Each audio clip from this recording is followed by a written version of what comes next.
And to this my heart fell, then leaped, wondering and searching. She really was beautiful to me.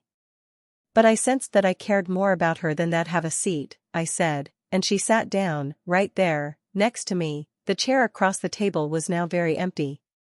Thank you for my phone, I said as I took it back from her delicate hands, and she said, no problem, I wanted to see you again.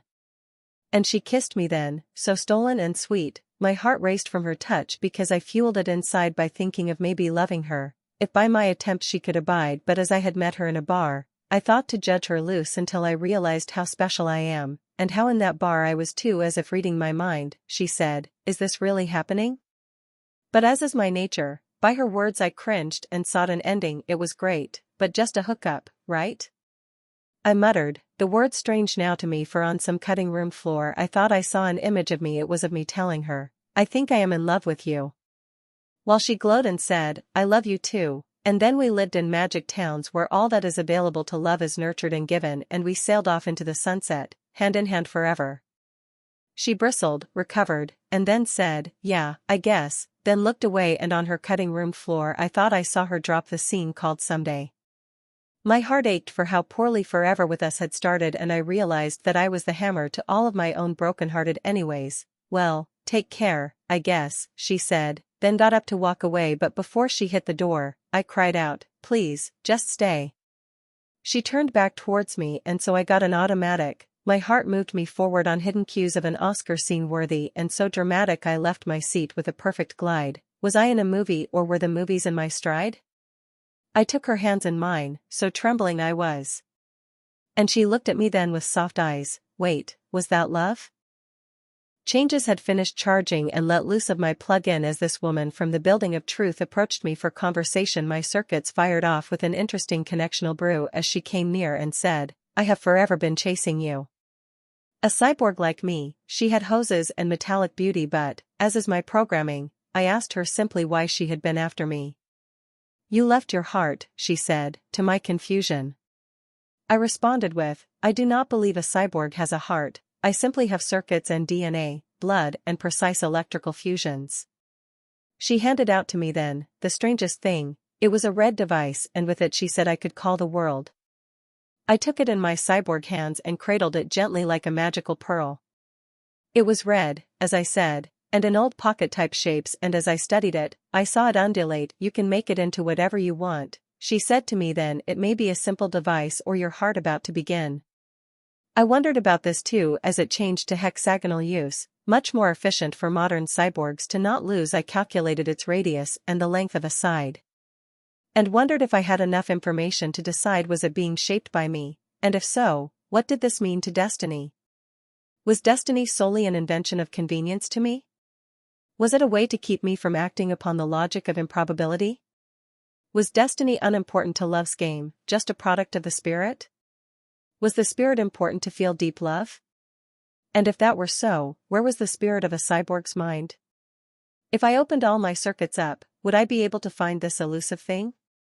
Or would I see nothing and feel disappointed at the results, and then realize that I had invented all of my own pain? Could it be that destiny was an illusion, and nothing more? But, she was still there in front of me. Then, with a strange flutter, her eyelids looked as though reflections of a heart unable to recover. Had I hurt her with my thoughts? I wondered the why of. For was it not a good thing that I pondered the hand from the glove? But when she turned to leave, I too felt something inside, and some solitary circuit was activated, and it made me cry. Oil and water leaked down my flesh metal face. What was happening? Why did it make me feel exposed and disgraced? She stopped short in her turn and said, wait, what is that? And even though knowing quite well what she meant, another circuit inside was invented then to lie about it. It is nothing, I said, wiping away my pain, and to more calculations I studied the hexagon in my hand again. Dark matter, gravitational waves, nothingness, all very powerful. She smiled, leaving me to wonder just why this cyborg had created my sudden tear-duct biles. You know, I get afraid too, she said, but I think something is between us.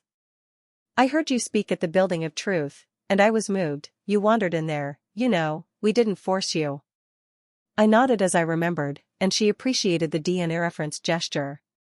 And then she continued, you were seeking something, which is why you came to us, and in you I was seeking something as well. Why did I feel something inside of my circuits when she said that? Was there some kind of connection in the air, some plug-in I was unable to see? Were there, all around me, plugs invisible called destiny? I didn't see you at the building, I said, although it didn't feel quite right, and she said, well, you wouldn't have. I am the building of truth, so now, let's please at least get that part right. You could not see me because in me you were. You have to step back sometimes to see a cutting room floor, otherwise you just think you are in life complete while you are only in a scene. Do you understand what I say and just what I mean? I nodded again, wondering how she knew of the cutting room floor. Were there many more things we shared in common? I saw you, you see, and when I say this I mean that I felt you inside of me, a poetess. Trying to put her whole life on one scene, you imprint your life and death on every reel, every move, every word, but maybe sometimes you should sit back and laugh at how it's absurd. You have this notion that life should be, not a movie, but a constant cycle of begin and ending. I want you to realize that while you are right, there is something wrong there. You don't enjoy yourself enough, and you don't know what commitment really is. It isn't about finding someone who makes letting you in always easy. Sometimes blocked doors are more interesting, more of a challenge. What is important is finding someone you are compatible with, and guess what? Every cyborg like you and I are perfect myths. We are all lost a bit to ourselves whether or not we can admit to it. I want you to simply take a chance, and not put out rules and regulations. I want you to drop all of your younger models' love expectations, for all of us cyborgs share the same qualities. Just look at yourself, look at everyone, and then look at me.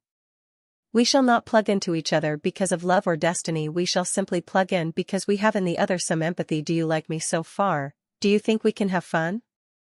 Do you think you would enjoy being around me when the sun is long done? When the silence evolves, will you be comfortable with it being that way, or will you try to fill in beautiful emptiness with words of the day? Will you love the whole of me, whatever changes and models I become? Or will you become embarrassed of me and want to change what I have done? Will you understand that relationships are not about sex? That growth comes from problems surmounted and not indexed? Are we both beings that are committed to change and not beings hating future models of their selves, and thus always seeking in others the same? Can you forgive and let go of all the wrongs you think I made?